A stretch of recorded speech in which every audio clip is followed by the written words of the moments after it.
Welcome in. It's the PHNX Cardinals podcast post-game show. Johnny Venerable, Brack, Brittan and the Arizona Cardinals just locked up their second preseason win.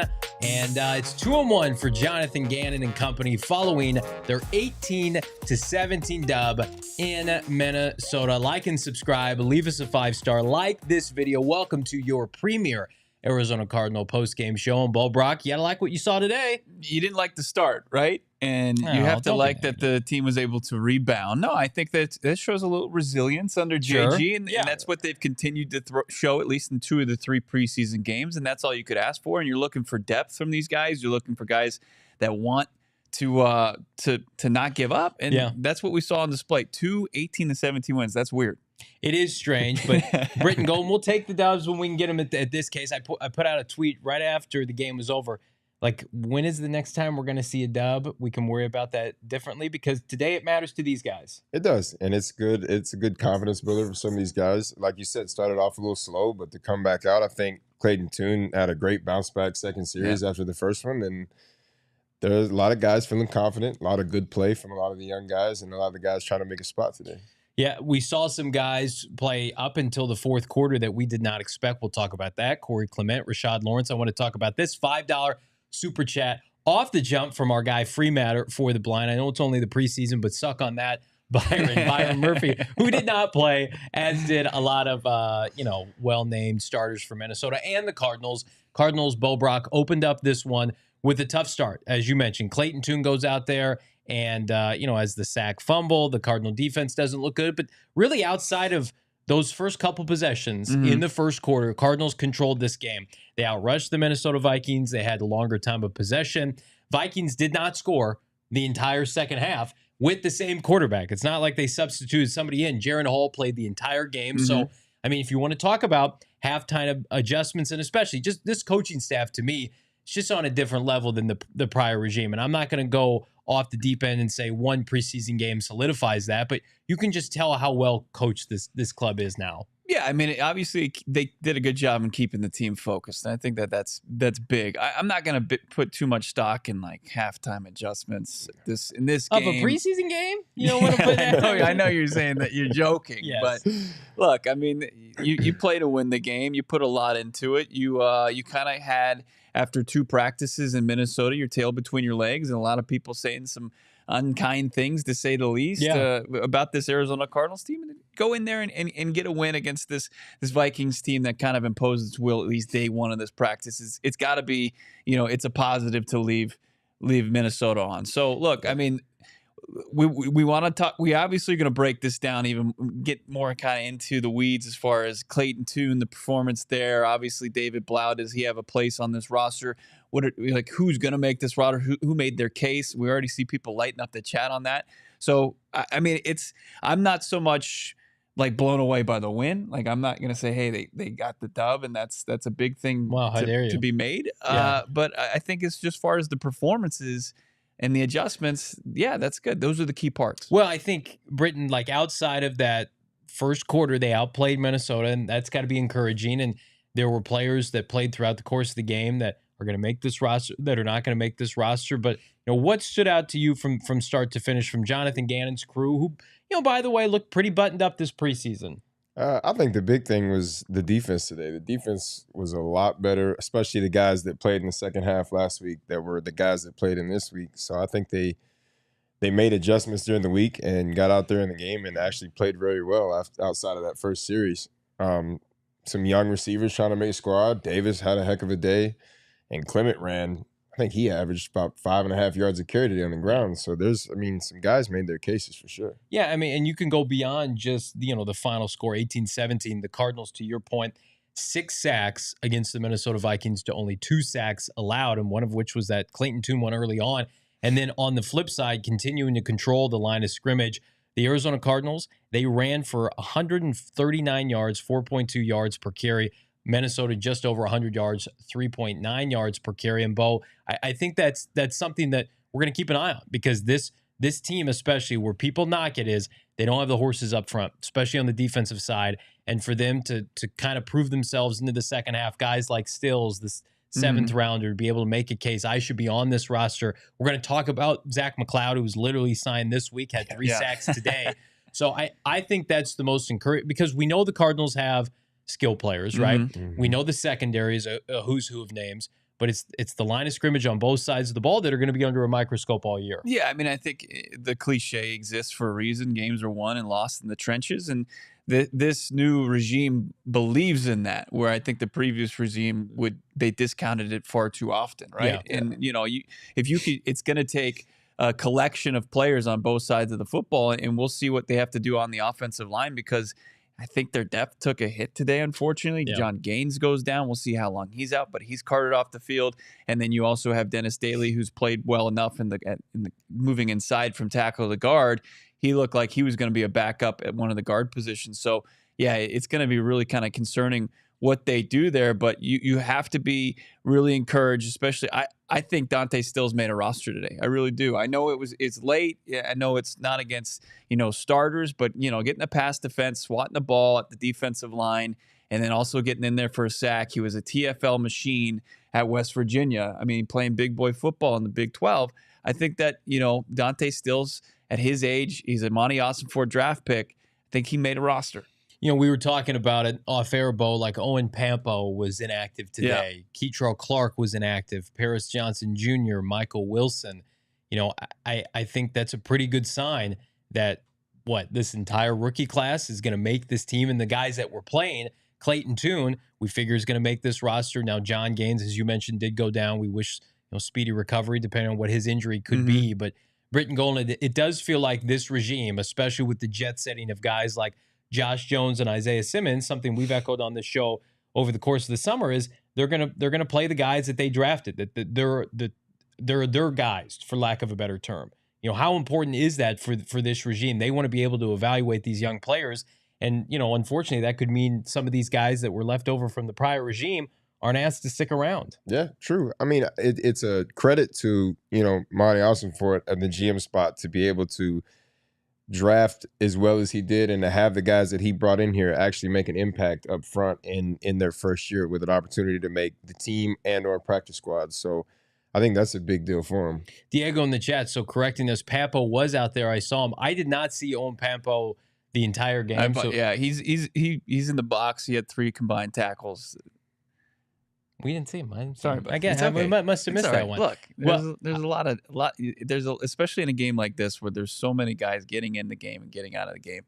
It's all right. A lot of different faces in the He had called the defense a couple weeks ago. Yeah, he had the green dot. Yeah, I think he's somebody they really like out of Auburn. I mean, I don't know if he's going to see a ton of playing time early on, but I think he's somebody they like and they want to hold on to for the future. Yeah, and he was a fairly high draft pick on day 3. And speaking of draft picks, Ossenfort, the GM, was in the box, gentlemen, with the broadcast team. Yeah. And while there was some unfortunate technical difficulties, we did get a little bit of insight as it relates to the acquisition of Joshua Dobbs and the confirmation from Ossenfort that you didn't need if you watch this program regularly, that Joshua Dobbs is somebody that they had their eye on since March, couldn't get a deal done, and now they bring him in. And I don't know if I'm reading too much in between the lines, Bo, but based on Ossenfort's verbiage as it relates to Colt McCoy, it does not sound like Colt McCoy is guaranteed anything at this point. No, I mean, Jonathan Gannon, and I think it makes sense why he's kept that position battle open. He hasn't committed to one guy. We've seen, obviously, where Colt McCoy is as far as the reps in practice. It's with the ones.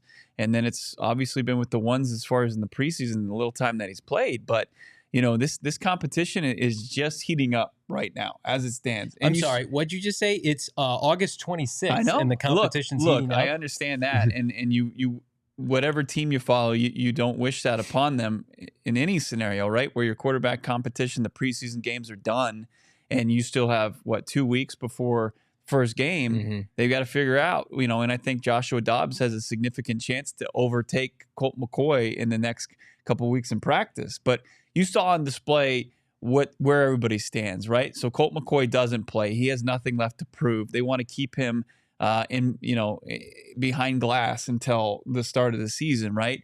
And then you saw the good and the bad with having a 5th round rookie in Clayton Tune. He misses the pre-snap pickup cover zero, and he's got all the pressure coming on him, and he's immediately sacked. Where you see a veteran like David Blau picks up on that and makes sure he knows where his hot read is, and he makes the throw, right? That's the difference between a mature, experienced quarterback and a young rookie, where I think that, the Arizona Cardinals, they like Tune, and he showed you afterwards why. He goes 9 for 12 with 85 yards. You've got McCoy, you've got now Dobbs, and I think you got Tune, and it's like, David Blau, thank you for your service. Can we sneak you through the practice squad or something? And David, he's been a fantastic watch for us this preseason. It's made it very viable in the fourth quarter. I like this super chat, BG, from Alex, $4.99.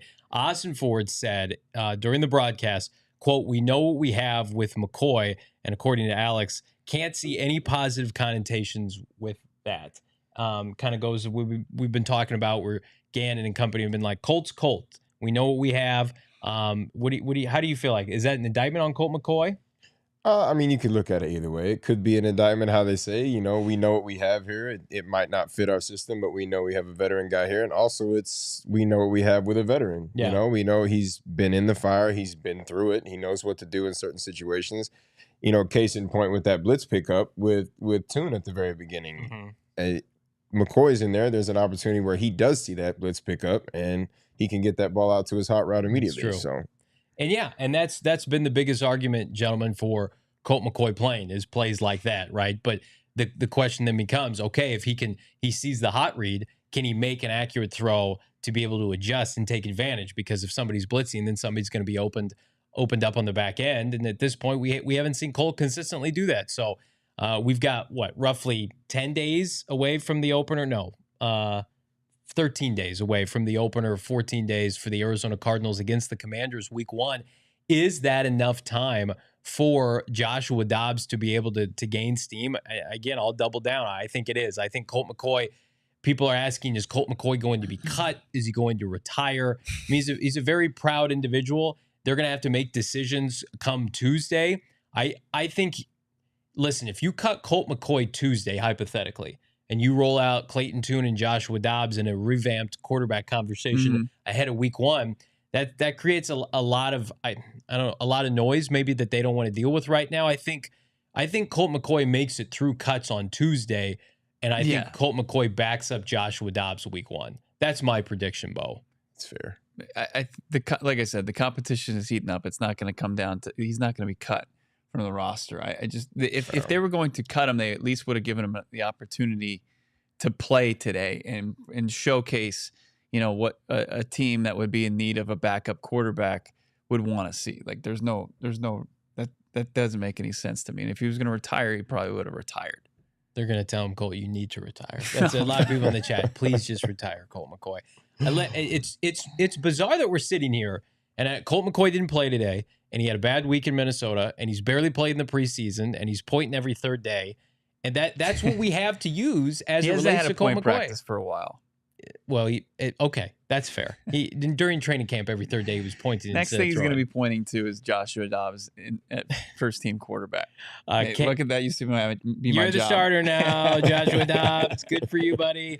Free matter for the blind. Good point, Bo. Well, that's debatable. KR Gordon, 08, Dobbs, Colt, Blau. I think Blau to me is exactly what you got at the end of last year. Somebody that can help you finish the season when you're in mop-up duty, when Colt McCoy's out, and the Cardinals didn't have a rookie to play last year. So to me, it makes sense. Dobbs, Blau, Tune. Now where it gets interesting, Brittan, is when Kyler Murray comes back, what happens? What happens with Joshua Dobbs, who we assume is going to be on the team?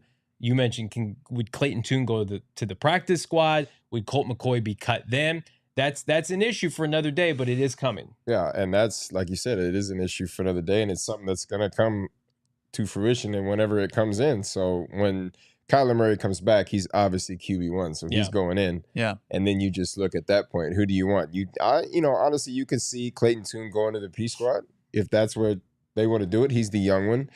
He's a 5th-round pick. He's a rookie. So him going to practice squad, it doesn't hurt him in any means. Yeah. Right? I mean, now he gets more work in the offense. He's going to actually be able to throw the ball more because they'll be doing a lot of the scout team stuff. But, I mean, honestly, if, you do the cut part, Colt McCoy seems the most logical one at that point when Kyler Murray comes back. Yeah, when he comes back, I think you give him his gold watch and you have you do a party in the break room. I don't know if they'll have to pay for it, but I think that you have cake and you say, hey, thanks, Colt McCoy. But in the meantime, he does serve a purpose on this roster, and we're encouraged by Tune.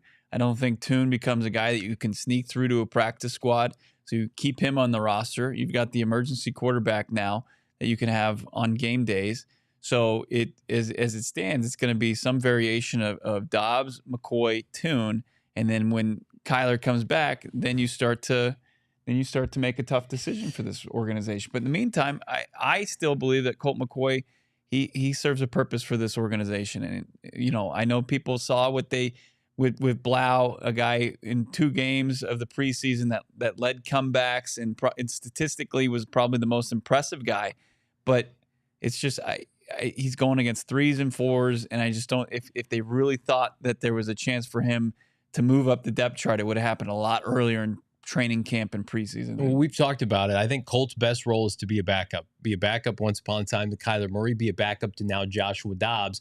Whereas, like, if he had to come in for a possession or a half, so to speak, he can come do that.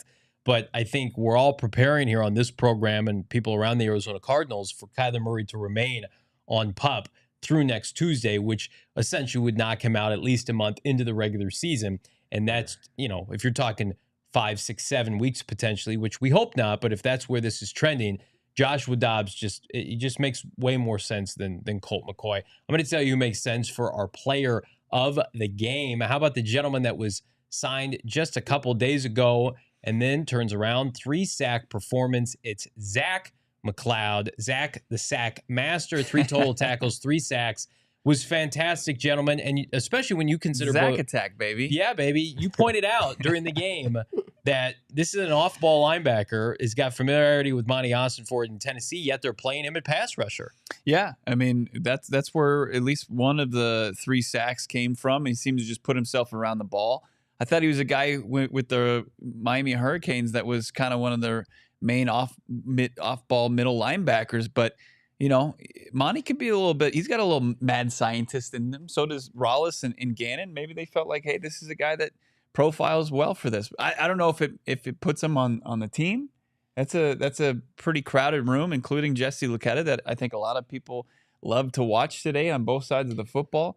But yeah, McCloud was a difference maker today. Could they cut a guy who got 3 sacks in a preseason game? Oh, they can cut anybody they want to, ultimately. But, I mean, honestly, all he did today was help himself in the long run. I mean, they lined him up as edge rusher. He played a little bit at the middle linebacker spot, and he succeeded at both spots. So, this league is, the more you can do for us, the easier it is for you to make a roster in this position. So, yeah, who'd you rather have? Zach McCloud, right? Is that his name? Would you rather have Zach McCloud led the team in tackles today, 3 sacks, or Zeke Turner, who was part of a prior regime? I mean, can Zach McCloud play special teams? I would say there's probably a pretty good chance he can do some coverage. That's what it'll come down to. It'll come down to what can you do for me on special teams. But Brittan, how often does it happen? It's like, can the guy play special teams? I think, but then there's the will and the want to, right? Yeah, I think Zach McCloud just wants to be on a team. Yeah, I mean, there's going to be more in a will and a want to from a McCloud than there would be from Isaiah Simmons. Like, is he going to? You're not going to get, especially a first rounder. There's first rounders that.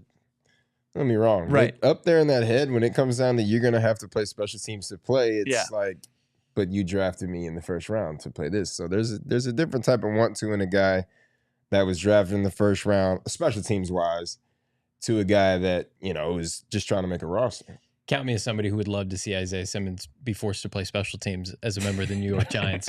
I would live to see that week 2 at State Farm Stadium. I also live to dabble, wager, and gamble with our friends at BetMGM. Now, your boy, he's taking it on the lumps. Hopefully, this is just me knocking off, gentlemen, the preseason rust. I'm 0 for 4 on this program in this format with our pregame show. With my bets today, I took the Cardinals minus 1.5. They won by 1 point. And then I took the over, which just missed by, a couple points here. Matt Prater didn't do me any favors today, but I'm going to do you a favor right now. Go to BetMGM. All weekend long, we've got bonus bets ready to make you some money, especially with the kickoff of college football today, week 0, whatever the hell that is. That's happening right now. You can also bet on preseason football the rest of the day. Aaron Rodgers and the Jets are kicking off in just a little bit. But in the meantime, sign up with BetMGM. Use that bonus code PHNX. Now, there's a few different offers, as I mentioned, depending on where you live. But for our folks here in Arizona, place your first bet offer, receive up to $1,000 back in bonus bets if it loses. Check out the show notes for full details. Now listen to our guy Shane Diefenbach talk about it in the disclaimer. Gambling problem? Call 1-800-GAMBLER. Colorado, D.C., Illinois, Indiana, Kansas, Louisiana, Maryland, Mississippi, New Jersey, Ohio, Pennsylvania, Tennessee, Virginia, West Virginia, Wyoming. Call 877-8-HOPE-NY or text HOPE-NY 467-369 New York. Call 1-800-327-5050 Massachusetts. 21 plus to wager. Please gamble responsibly. Call 1-800-NEXT-STEP Arizona. 1-800-522-4700 Nevada. 1-800-BETS-OFF Iowa. 1-800-270-7117 for confidential help Michigan. 1-800-981-0023 Puerto Rico. In partnership with Kansas Crossing Casino and Hotel. Visit BetMGM.com for terms and conditions. U.S. promotional offers not available in D.C., Kansas, Nevada, New York, or Ontario. We have a saying, and it goes, win or lose, we booze.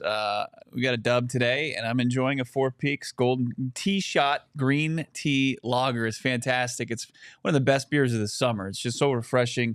It definitely takes off the intensity of the heat, and that's what Four Peaks does. They get into the lab, they get into brewing, and they create beers and tastes in craft brews that match the season and what you're looking for. And, of course, Pumpkin Porter is about to be tapped, or it has been tapped at their 8th Street location. Go check it out for yourself. Four Peaks, especially on social media, you can find out when their new products are being launched and what they're working on and what maybe kind of contests they have going on as well involving that Arizona's premier craft brewery. Check them out at Four Peaks Brew, at Four Peaks Pub. You got to be 21 years or older, and we also asked that win or lose, you booze, you do it responsibly. Oscar in the chat, when is the final 53-man roster cut? It is Tuesday, as is the deadline to decide whether or not Kyler Murray and Garrett Williams, respectively, stay on the physically unable to perform list. But it's also interesting, Brittan, you think about, they always say, don't rest easy for the guys that are right on the cusp that make the 53-man roster,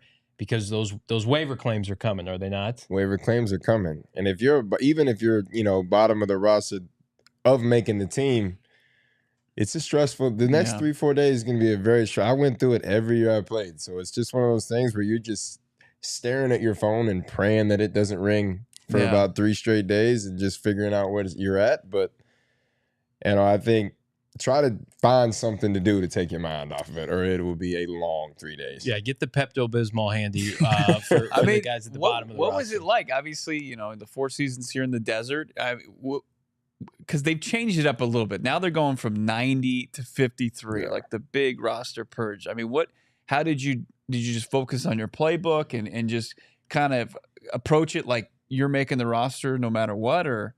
There's always that, even at the bottom, there's always that little thing, like, you playing the numbers in your head too? You have, I don't want to say you have to, but it's inevitable. You're going to. You know how many guys are in that room.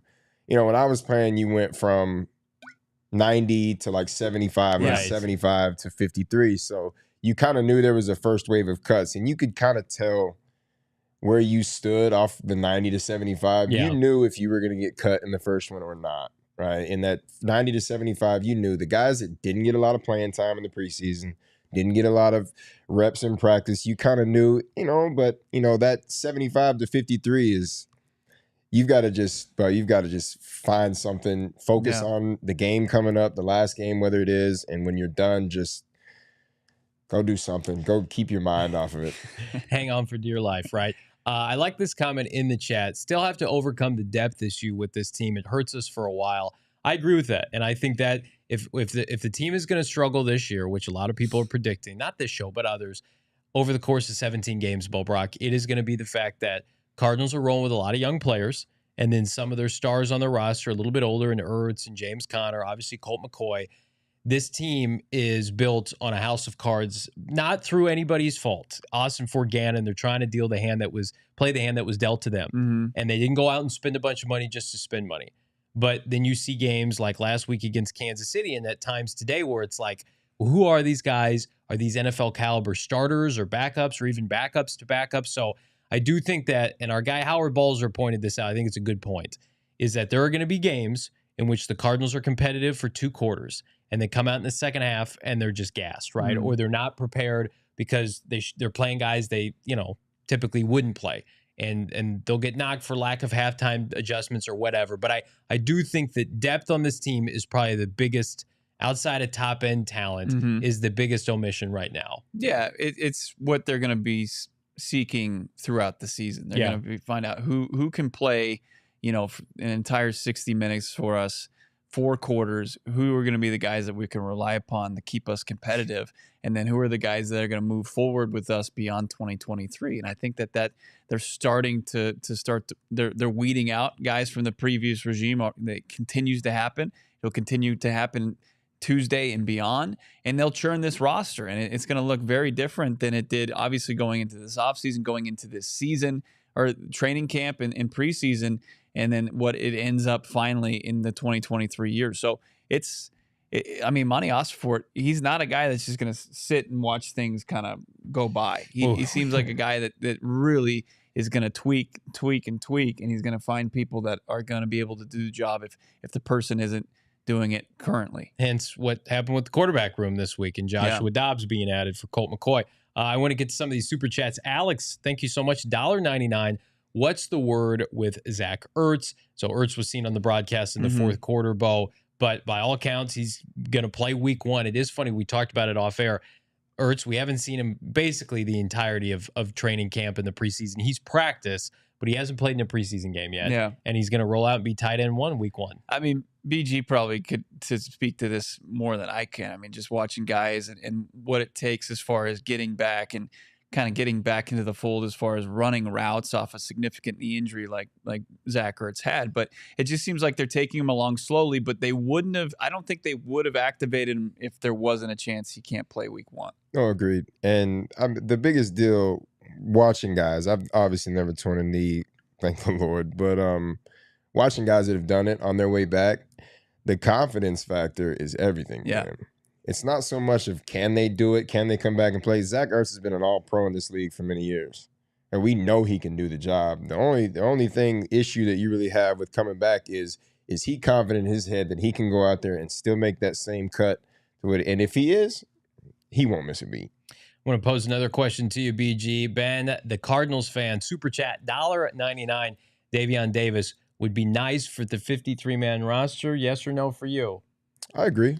Because obviously he's going to have to compete and make plays on special teams, which I think he can return. He can obviously run down on kickoff and do punt stuff. So I think he showed that he can be a receiver out in the field and take control. He had a great high point touchdown catch today. And he did cause a pass interference penalty is the same way. So I think he could be a good addition to the 53. And, he's just the 5th or 6th guy down there that can help out in ways. Well, let's try to predict that receiver room, gentlemen, because it is one that I think has had a lot of change. There's no DeAndre Hopkins now. Davis now reps number 10. No Rondale Moore today, Bo. No Zach Pascal. No Hollywood Brown, right? No Michael Wilson. And now Greg Dortch, you would assume, is in that mix as well, of course. I think you can rip off 5 easy roster makes, right? Yeah, those from 5. Hollywood, yeah, absolutely. And then you start to look at these guys, and Davion Davis with his ability to return punts, and he seemed like he was the option beyond our guy Dortch. I mean, we didn't see anything, we saw Brandon Smith make his first play of the preseason, and he had time with the Cowboys before that. I just don't think he's making this team.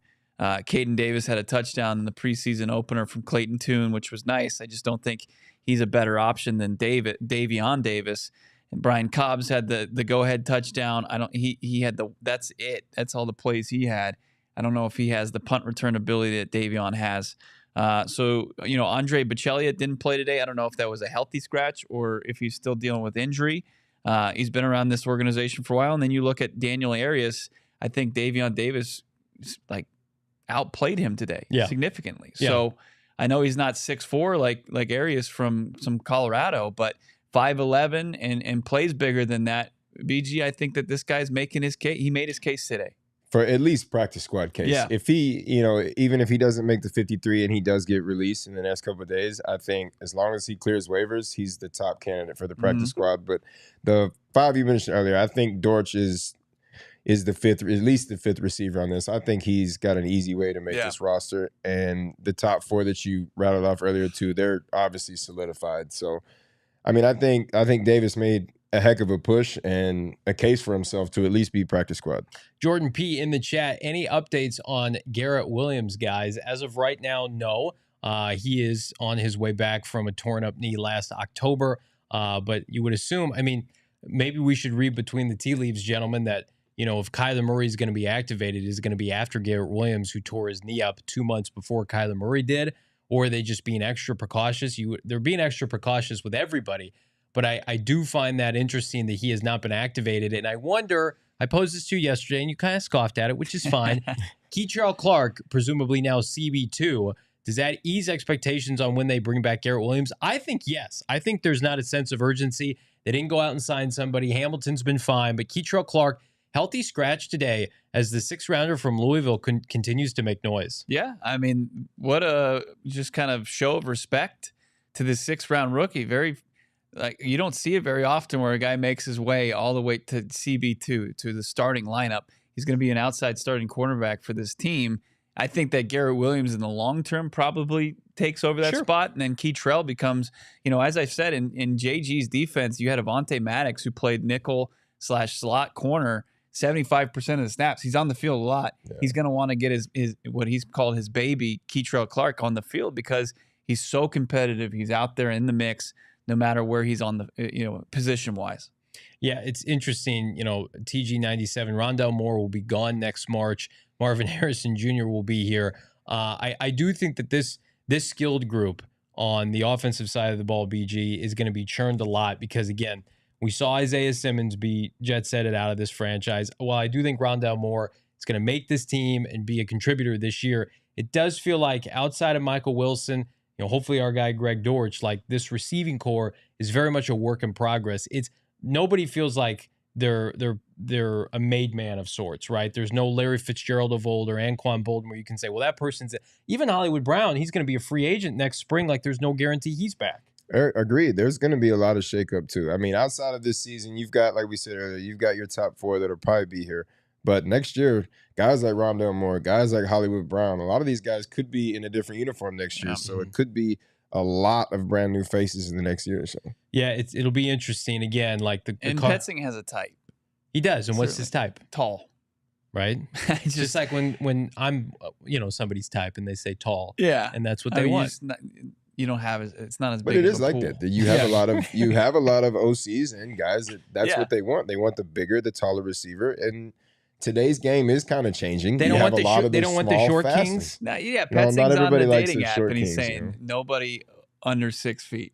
That's how he is. I get filtered out. Right. They got the filter on there. No, I barely made the cut, so I got filtered out too. It's okay. A really interesting conversation because, like, we talk about guys like Davion Davis. We talk about, you know, the receiver, the end of the receiving core battle, and it's like we talk about Anthony Schwartz, who's over 6 feet, ton of speed to burn from Auburn, played in Cleveland. Like, if he gets cut from the Browns, do they come sniffing around? Probably. Does it become a moot point, and do they start? These fringe roster types just get replaced by guys that are available post cuts. Yeah. Rafa in the chat, if Kyler Murray stays, Hollywood would be back unless he's not good this season. I think that way of thinking is probably done because Steve Keim is no longer here. I think that their mindset is everybody has to prove themselves no matter your affiliation. And while they're going to favor, I think, the rookies this year because they have preferential treatment because they were draft picks of Monti Ossenfort, you know. And it's important to develop those guys for the future. Especially in a year where people think that, you know, you're going to struggle certain Sundays. Hollywood Brown, if he plays well, 1,300 yards, you know, they're going to have contract discussions. Yeah. But if he struggles to get over 1,000 yards, BG, if he's injury prone like he has been in the past, like, they're not going to care that Steve Keim once used a first-round pick to trade for him. No, and a lot of that, like, he could, regardless, he could still have a 1,300 to 1,500-yard season with 10 touchdowns, and he still could possibly not be back here. I mean, a lot of that's going to come down to cap space and the money that the Cardinals are going to want to spend, which in years' time, you know, years past, it's not been a big issue. They don't really want to spend the money to keep somebody here. So, you know, the contract talks will be ultimately what shakes everything up. I mean, Jordan P. once saying Hollywood wants $20 million a year, he won't be back. I mean, this Christian Kirk left and got paid a premium on the open market. This This team just, Bo Brock, they build it a different way now. Yeah. And we don't know if it's the right way yet, although early returns are promising in this preseason. I know people want to blow smoke because they say preseason doesn't matter. I tweeted this out.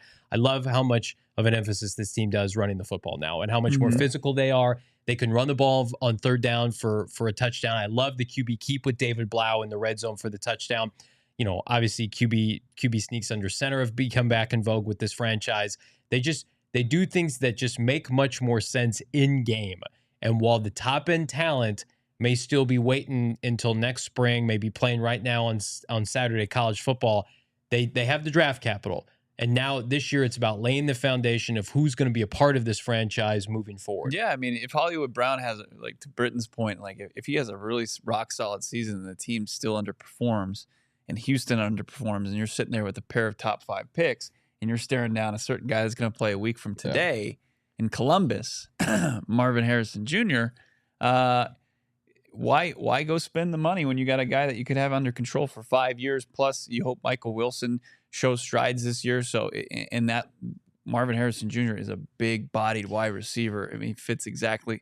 He's at everything anybody would want from a wideout. Strong hands. Yeah. He's got speed. Yep. Yeah. All the boxes. He's a prototype.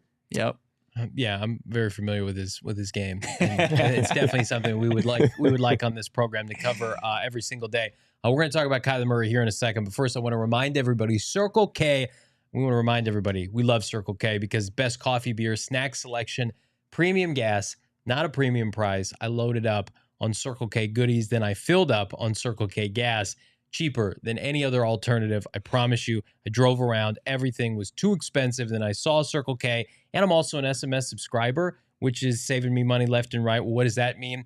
Well, you can text PHNX right now to 31310, and you can become one of the exclusive SMS subscribers. Get a buy one, get one free 32-ounce Polar Pop. You want to stay awake, you want to watch football the rest of the day, double up on your caffeine intake. There's a certain USC quarterback that opens up the season today and plays later this evening. You want to be awake for all 4 quarters of that. Check it out. Is he playing? Yeah, Caleb Williams. Is he not playing? No, who's he playing? Like Panera U or Panera Bread, Texas Tech State University. That actually might be a real place. I'm not sure, but Circle K is definitely a real place. You can find one nearest to you. CircleK.com/store-locator. Trust me, guys. You want to dabble on those 32-ounce Polar Pops. They do not let you down. The clock is ticking as far as the deadline for the roster for the Cardinals, and also the clock is ticking for you to cash in on the best deal of the season until next Thursday, August 31st. You can save yourself 25% off OG's 100 milligram bags of the fruits and the creams. Figure out if you like the fruits, the creams, or if you're just a mixed bag person. Find out for yourself. You can order online at theflowershopusa.com. Place an order. Use that code PHNX at checkout. Pick it up in person, and you'll save yourself 25%. Smoking deal there. Take advantage of it. Of course, the best gummies in the state of Arizona, bar none. Theflowershopusa.com. Use that promo code PHNX on 100 milligram bags of the fruits and the creams from the OG's brands. 25% off. PHNX listeners get it with that code PHNX. It's active until this Thursday, August 31st. So get in and continue to flavor life with our friends over at OG's. So BG, the team's going to fly home today after a successful week in Minnesota. They get the dub today, and they're going to open up practice next week. And it's going to be Clayton Tune's around, and David Blau's around, and Colt McCoy's there. Then Joshua Dobbs arrives, right? And then Kyler Murray's there. And if you're a receiver or a player on that team and you look around, we're like, I don't know what's going on. I don't know if my quarterback's going to be activated. I don't know who's going to start week 1. How do you go about, securing your spot and making sure you do everything you need to do to be successful? Honestly, it's just focusing on what you can control at this point. Because one, we still don't know. You don't know who's going to be here, who's not going to be here. And if you get into the analytics of you trying to break down, I've got to do this for this to happen, one, you can drive yourself insane. And two, there's no control. You have no control over what's going on upstairs. So I think if you are a guy that's on the cusp of making the roster, just treat it as if it's a regular week in the regular season, right? If you watch film this day or you're studying this day, do what you have to do. If you need to get away this day, go do something to get your mind off of everything, do that. But you can't get caught up in trying to be the GM at the same time and wondering, who's going to be here, who's not. I think you just treat it as a regular week. Let's keep it civil in the chat, friends. You guys, we're having a good time. We got a dub. When's the next time we're going to get one of these? I was yelling at these two gremlins during the game. I'm like, we got to cherish these moments. I want it to be a short turnaround to our next dub, but we don't know definitively. I don't have to pull this tape in November and be like, remember, everybody should have been in a good mood. I'm in a great mood right now because it is kind of low-key funny, Brack. Like, the team's going to – are they practicing Monday, or you think it's like a walkthrough? No, it's just JG talking on Monday. So they're going to practice Tuesday. If they do, it'll be a bonus. I don't think they'll I don't think they Tuesday. will. So the first real practice is, you're telling me Thursday next week? Probably. Wednesday, I'm sorry. Yeah. So Wednesday is going to be the 30th of the month. Mm-hmm. August 30th. They're not going to announce their quarterback yet. I cannot imagine, in recent memory, it's taken this long for a team to name a starting quarterback. Do you think, like, the later this goes, the more they're keeping it open for Josh Dobbs to take this job? Yes, absolutely. I mean, why can't anybody else connect those dots? I have no idea. I don't know what the reluctance is, because it probably plays into since OTAs to training camp to preseason, people thought that it was just going to be Colt McCoy, and there just wasn't going to be a true challenger. And now, you've got a true contender for the spot that's entered the chat, and his name's Joshua Dobbs, and he has experience in the system. He's got the skill set that I think Petzing and Gannon want from that position. Monti Ossenfort also in the front office wanting that. So I think that it didn't exist before. Obviously, you had like your pipe dreams of a 5th-round rookie coming in and grabbing the job, and it just never happened. They just didn't see from the position what they wanted. And I think, there was conversations had like, hey, we need something. We need some juice. And they brought in Dobbs, and now I think it becomes a competition. You don't think there's any chance that Kyler Murray not being placed on PUP, they're holding out hope that Kyler Murray can come back and be named the starter sooner rather than later? No. That seems like a pipe dream at this point. Yeah, that seems, as far as the most realistic options, that seems pretty far down the list, right? But when you look at the time frame that Dobbs is dealing with, when you've got Wednesday, Thursday, Friday, we'll see if they get any weekend practices in there, but I think they'll just get into their game week the following week. It's not a whole lot of time to win a job. No. So there's not a whole lot of practice. He's going to have to show up and show out, and we'll see. But I agree, Jersey Cardinal. It's very, very possible that happens. But at the same time, if McCoy can hold him off, it wouldn't be the most shocking either. I mean, I just question BG. Like, they've seen all there is to see, I think, from Colt McCoy. Like, Colt McCoy is not suddenly just going to change in the span of these next 2 weeks. Whereas, like, I'm sure there was communication between Ossenfort and Gannon and Joshua Dobbs. Like, hey, man, we tried to secure you in March. It didn't work out. We're bringing you here now. I mean, what's the likelihood that they've said behind closed doors, like, get ready to come in here because you're going to play sooner rather than later? Yeah, it could be. I mean, it's not. However, we will never really know what's going on behind the closed doors anyway until it comes out. But I mean, I think they brought Dobbs out here for a reason. Yeah. I think if it was something for where they wanted to see Dobbs play, then he would have played today. They would have found a way to get him in, or at least done something. But I think the timing of them bringing him in says that we're trying to find a way to get him in and at least get him reps, whether he starts week 1 or not. We are all Jessica. Absolutely. No doubt about it. During the broadcast today, every time K1 was on the screen, we were screaming, we need you back. We need him back healthy. But like, to my point earlier, I hate to piggyback off my own points, but you'd love to do that. That's one of your favorite things. 3 practices next week at the most, right? Even if Kyler is activated from PUP, I mean, the practice time he has between now and the Commanders, it's not a lot. I think the Cardinals were leaving themselves some options earlier this month that Kyler Murray could be activated and that Colt McCoy could get them to where they needed to in the short term.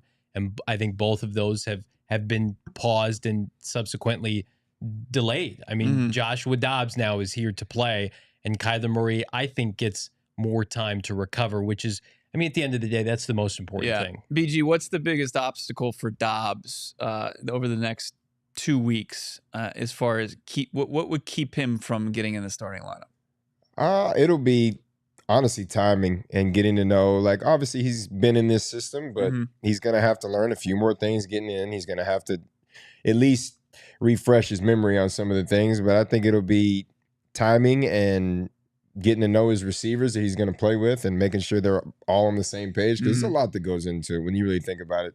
You can't just grab a quarterback and throw him out, especially at this level of football, and just expect him to be on point with routes, because no two receivers run the same route. I mean, you can run them with the same route, but it's not going to look the same. Some guys are faster, some guys have longer strides, some guys have shorter strides. So I think the biggest thing over the next couple of weeks, if Dobbs is going to get the starting position, is can he go out there and prove that while he's there, they won't miss a beat.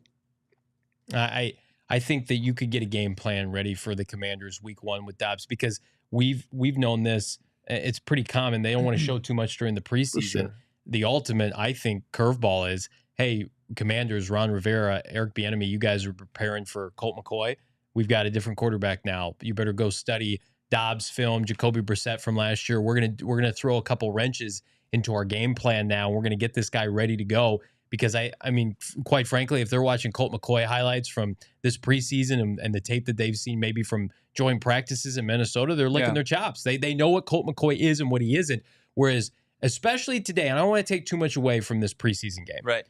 But what have we seen this team try to do in all 3 games is try to run the football, establish the run, being able to boot Josh Dobbs out, being able to secure the line of scrimmage, right? You don't have that upside with Colt McCoy. Whereas as limited as Joshua Dobbs can be throwing the football, and I think he's average, he's fine. The mobility with his legs is something that this team especially can lean on. If they're using 1 to 2 tight end sets, if they've got Trey McBride playing the H-back role, if they're scheming up people open, they just need a maestro to go out there and make the throws that Bo Brack are available to him, while also extending plays, which Colt McCoy can't do anymore. And Dobbs has a significant advantage where, we were told what this offensive scheme is, right, from a very reliable source, but it's a lot of Cleveland, right, especially under center. It's Philly in the shotgun and some concepts that they use in San Francisco. And Joshua Dobbs, he played under Petzing was his quarterback coach a preseason ago in Cleveland. He played in the system in Tennessee, which was very run heavy, where Monti Ossenfort was in the front office that brought him in at the end of the year last year. And then Stefanski and crew didn't abandon what they do footwork wise. So Dobbs has still been doing what Petzing wants footwork wise from his quarterback. So I think he comes in and he didn't have the learning curve, or he's not going to have the learning curve that McCoy faced and that Clayton Tune faced. I think that gives him an edge. And if there is going to be a difference as far as just from the eye test, as far as Dobbs throwing the football and connecting receivers, even if the timing's off, compared to Colt McCoy and where he's struggled getting really zip on his ball. Well, coming back to what you said with the mobility thing with Josh Dobbs against Colt McCoy, yes. Now you can factor in a lot of those RPOs that you couldn't put in the game with Colt McCoy. Now you've got options of, we can show the run. If it's there, we'll hand it off. If not, we can have Dobbs pull it and run, or throw a quick screen or a quick slant.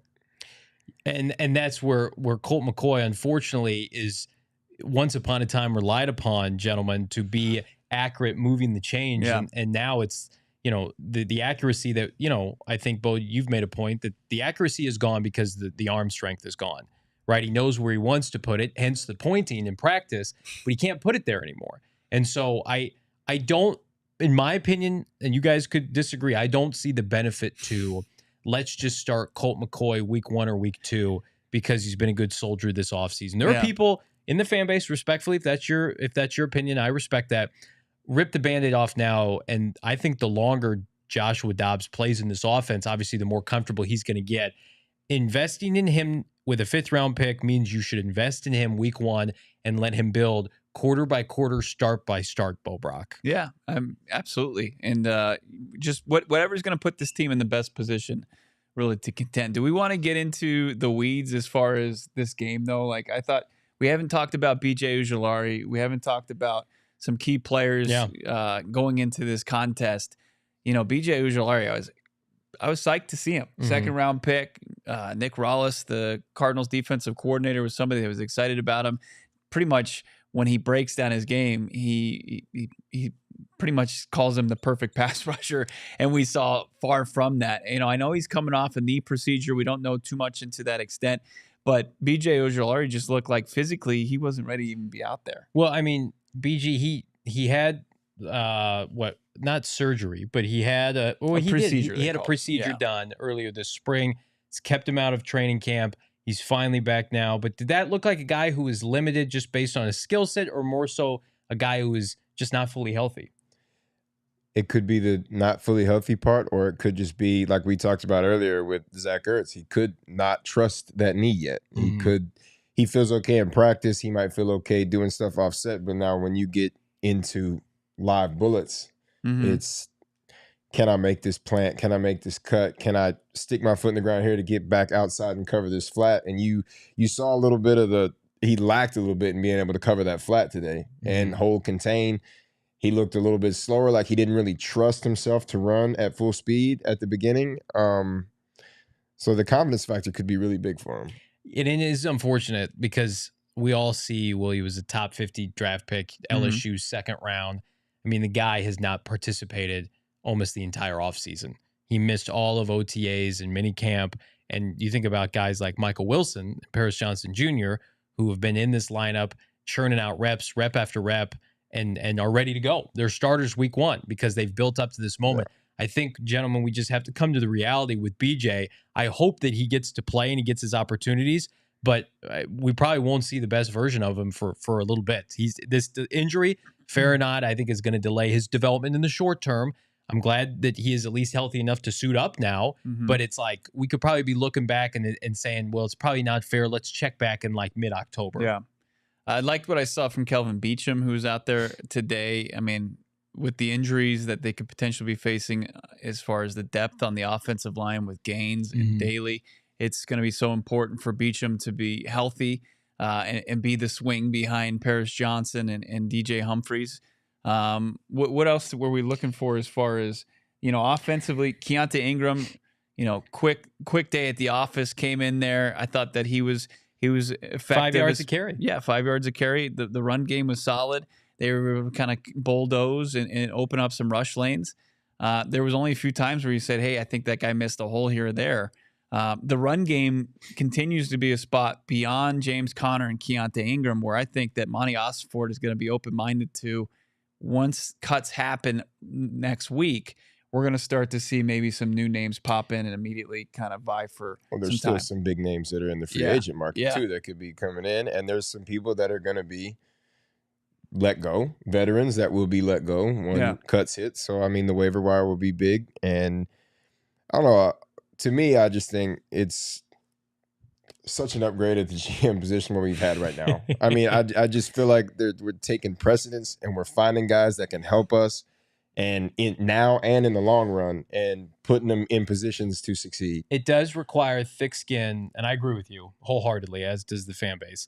It does require thick skin as a Cardinal fan, though, because you invest in these players over the last couple of years. They were high draft picks, and now to kind of see them, for lack of a better term, be discarded for pennies on the dollar because the GM is coming out with his actions and telling you what a lot of people assume, like, these guys just aren't great players. Like, Josh Jones, I like him. I think he's capable. He's not starting for this team. Go get something for him. Isaiah Simmons was a deterrent in the locker room.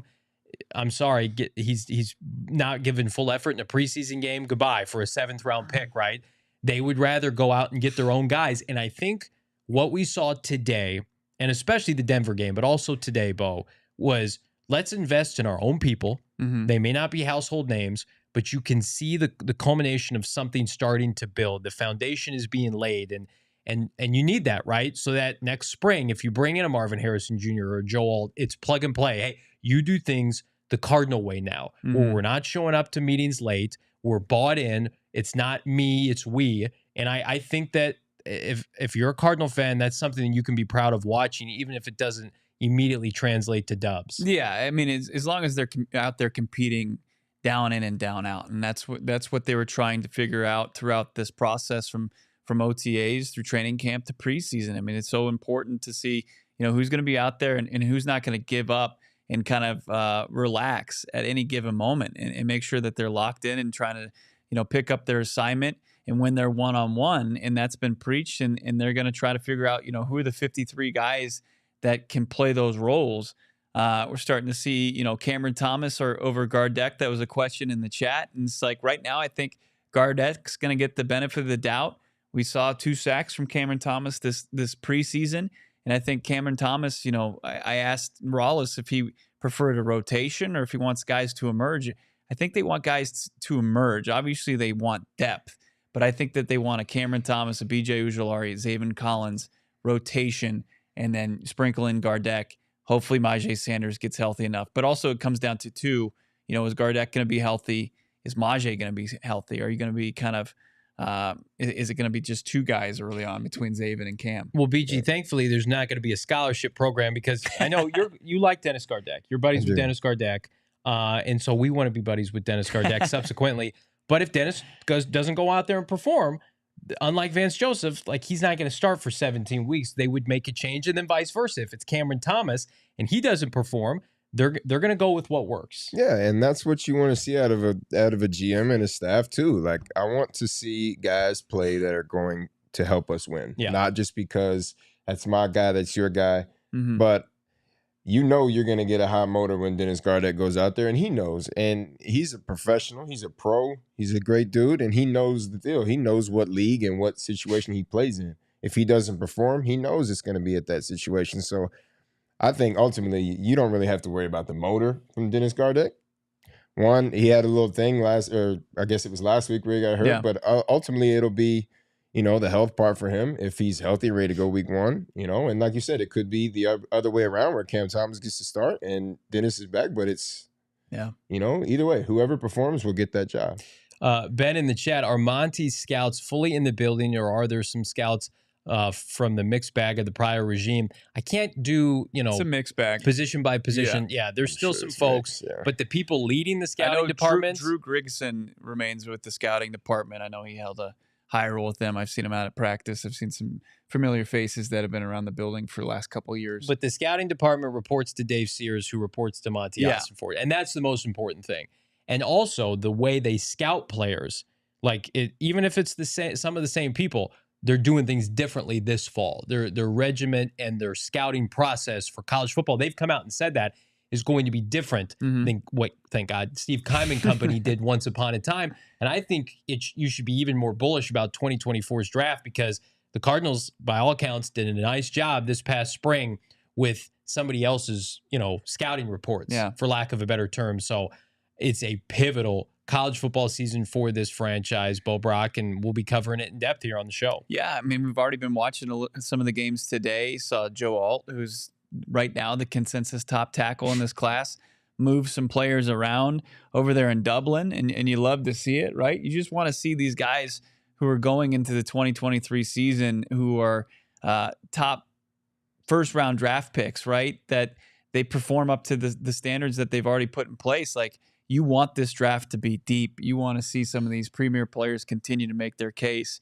and Alt already did it today. And we'll see tonight at 5 when USC takes on San Jose State, what Caleb Williams' crew have to put on tape. Yeah, be sure to tune in to watch Caleb. If anything, just because it's good college football, be sure to like this video. By the way, this is your premier post-game show presented by our friends at Four Peaks. We love Four Peaks here. We love everybody to subscribe in the meantime. All right, we're going to go around the room. I want some final thoughts and takeaways as it relates to only this game. Let me first talk about Shady Rays real quick. Okay, go ahead. Shady Rays is unbelievable what they're doing, and you continue to save yourself some money on Shady Rays. Premium polarized shades and not a premium price.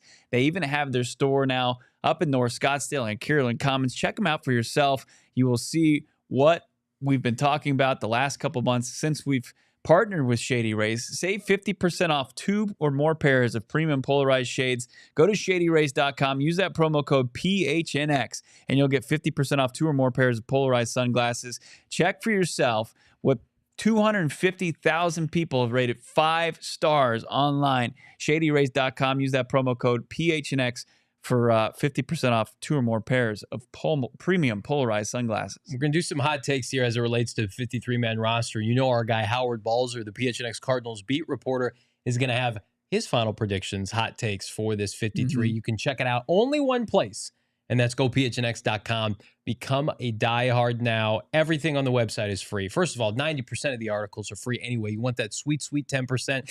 Become a diehard. And if you become a diehard now, cop the Greg Dortch t-shirt. Yes, one of our family friends here at PHNX Cardinals, member of this show, is Gregory Dortch. The t-shirt, number 83. Get it now. It's a beautiful thing. Long gainer today. Looked fantastic. Poised for a big year, as are we here at PHNX Cardinals. Again, you become a diehard. There are many, many benefits, including a free hat and or shirt every single year. And am I allowed to talk about the potential road trip to Seattle, folks, as a bonus benefit?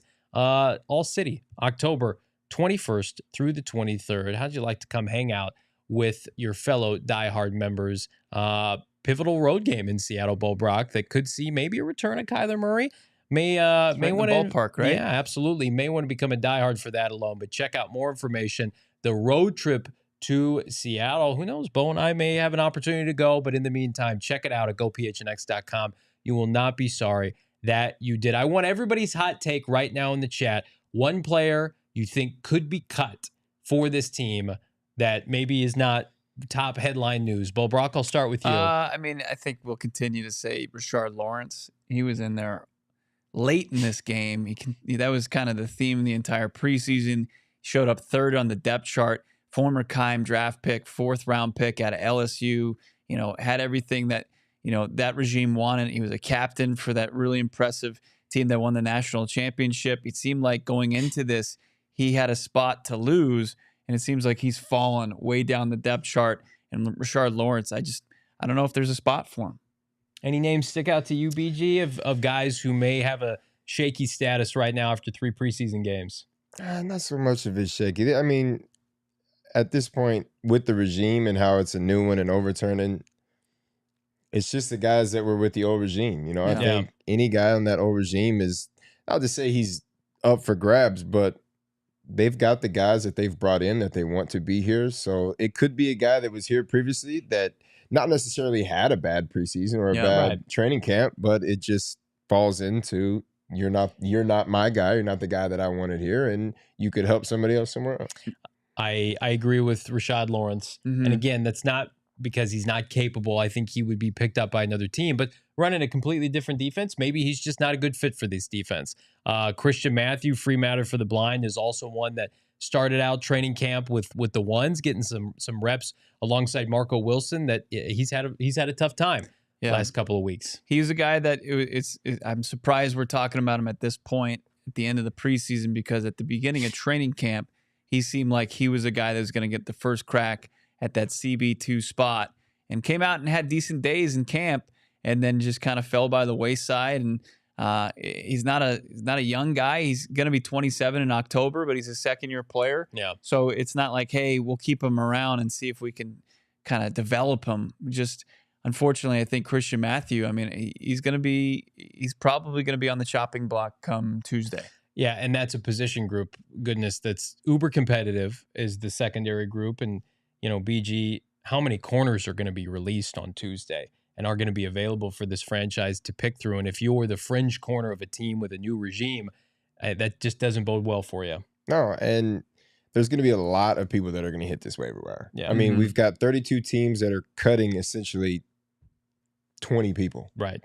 So it's going to be anywhere from, there will be 100 corners on the market. There'll be 100 receivers on the market. It's going to be, there's going to be so many people out there. It's just going to come down to who can help us win right now. And that's what I'm sure the GM and all the scouts, they'll be looking at these waiver wires like hawks, and they'll be trying to find the best fit for them when they can get them. And at this point, you hate to hear it and you hate to say it, but if you're on the back half of the roster, nobody's position is safe at this point. Yeah. No chance. And while I saw some people in the chat, signal Colt McCoy could be cut, while I'm not of that mindset, I'm not putting anything out of the realm of possibility at this point. I'm removing that. You're removing that completely? I just don't think that that's a realistic option. No, I don't think it's realistic at the beginning, no. Just for the fact of stability and the veteran leadership that he will. You're worried about the message it would send? No, I don't. Not about the message. I just think it's to the point where you have a little bit of that veteran stability there. I think there's a ton of hyperbole surrounding a guy like McCoy. Like, he hasn't grabbed the starting quarterback position. He's been the quintessential backup going into the season, and they want him to go out there and take this QB1 spot, and he just hasn't been able to do it. And that makes sense to me because he's 37 years old, coming off just getting banged and battered last season, dealing with the injuries that he had. But, you know, as far as like Colt McCoy, him being just cut worthy, I just don't think that's not realistic either. I mean, he's a backup quarterback. He's going to vie for the spot while Kyler Murray's gone. Does Josh Dobbs give you more upside from that spot? Absolutely, but I just don't think he's a throwaway either. I think that's I mean, he still went 9 for 12 in the preseason, and he was checking down a lot, but he wasn't making a ton of mistakes. It'll be strictly for the game management part. Yeah, I just don't see them getting rid of Colt McCoy right now strictly because you can put him in and he can manage the game. He can pick up the blitz. He can get you out of certain situations. Now, is it going to be throw the ball deep every time? No. It'll be, intermediate routes, underneath routes. Dink and dunk, if you will. And obviously, a lot of that is going to come down to that run game. If you can continue to have a successful run game where you're averaging at least 4 yards a carry every time you hand it off, then now you can include that. You can keep him in the little intermediate route game. But what would I say to you guys, especially you, Mr. Bobrock, that we've had conversations the last couple of weeks about, well, this quarterback room's basically set until Kyler Murray comes back. It'll be McCoy and it'll be Tune, and then maybe Blau's active on game days as an emergency. What if Josh Dobbs is just here to take the place of Colt McCoy and everything else falls? By the time Kyler gets back, but they still have to bide their time between now and then. Okay, so you do think there's room for Colt and Joshua Dobbs? Yes. Okay. And a lot of that is coming back to what we were saying earlier, though. This is the NFL. Nobody's job is safe, especially at a backup position. Nobody's job is safe, and we could be sitting here talking all this where we think Colt is for sure going to be here, and in 2 days, he could be the biggest one that gets released. I'm not ready to put a 100% certainty that he won't be cut. I'm not saying we're not putting out propaganda. Here's the scenario where I think that becomes realistic, right? Okay, give it to me. Where Joshua Dobbs in practice outplays him, and it's clear to the coaching staff, and they say, Colt, you're going to be the backup quarterback. And he said, well, I don't want to be backup to Josh Dobbs. I'm backup to Kyler Murray. And says, I'm going to go away. Do you think that's within Colt McCoy? No? Okay, well then it's not going to happen. Colt wouldn't put it. I don't think he would put. Yeah, I don't think that would be an issue with him. The team's going to retire him, right? He's Either not that or they're going to find a way to. So you don't think they call Colt McCoy into Monti Ossenfort's office and he's like, sorry, Colt, we're going to go in a different direction. We're letting you go today. I just don't see why you don't see the benefit of it. I just don't think it benefits the team. I feel part of this move was Clayton Tune's not ready, but we want to keep Tune. So we also have to, I think Dobbs still is the better option than McCoy. But isn't it funny, though? We were talking in March, and had they signed Josh Dobbs, we would have started the show with, well, they don't need Colt McCoy now. So they bring him in now 6 months later, and it's like, why are we like, okay, we're good. We got Colt McCoy and Josh Dobbs. If they had signed Joshua Dobbs like they were supposed to do in March, like they wanted to do, there's Monti said that. He confirmed my boy's report over here. There would have been a very real chance that they would have just said, Colt, we're going to go in a different direction, because they already had signed Blau at that point. They knew they were taking a quarterback in the spring. Something tells me that this is not set in stone just yet.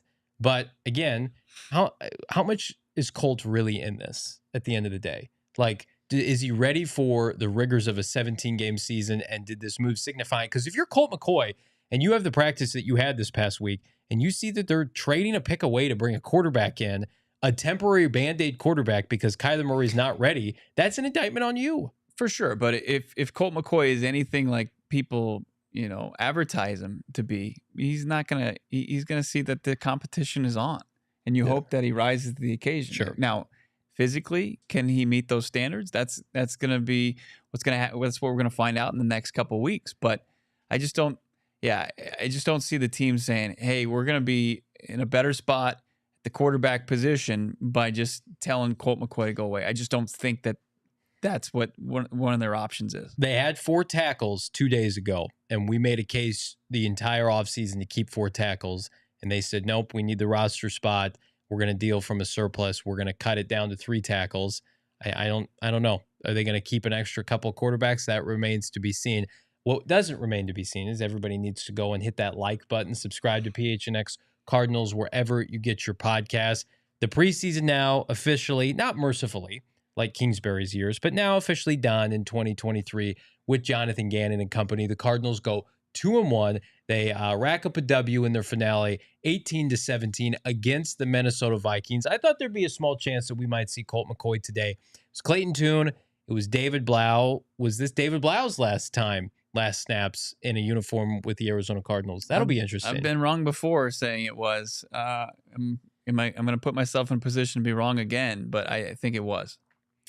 David Blau, Colt McCoy, Jeff Driscoll, Kyler Murray, Clayton Tune, Joshua Dobbs. It's quite the quarterback room, my friend. That's a hell of a quarterback room, to be honest with you. Every team I played on, there was not any more than about 4 quarterbacks. They got 6 waiting for them as they head back to Arizona and to Tempe. We've got 3, plus Emma Damon behind the scenes. Fabulous job. Your premier Arizona Cardinal coverage, game day, post. We're going to do this every football Sunday with the gentlemen you see here, with the folks behind the scenes. So be sure to like and subscribe. Whip out your smartphone, your mobile device, what have you. We drop audio-only podcasts every so often. You don't want to miss that. You don't want to miss any content here on PHNX Sports on YouTube. Hit that like button, subscribe, ring that bell. Bo Brock, BG, Brittan Golden, phenomenal job by our Cards coverage today. Thank you guys all so much for the engagement, the super chats, and we will see you on Monday. Have a great weekend.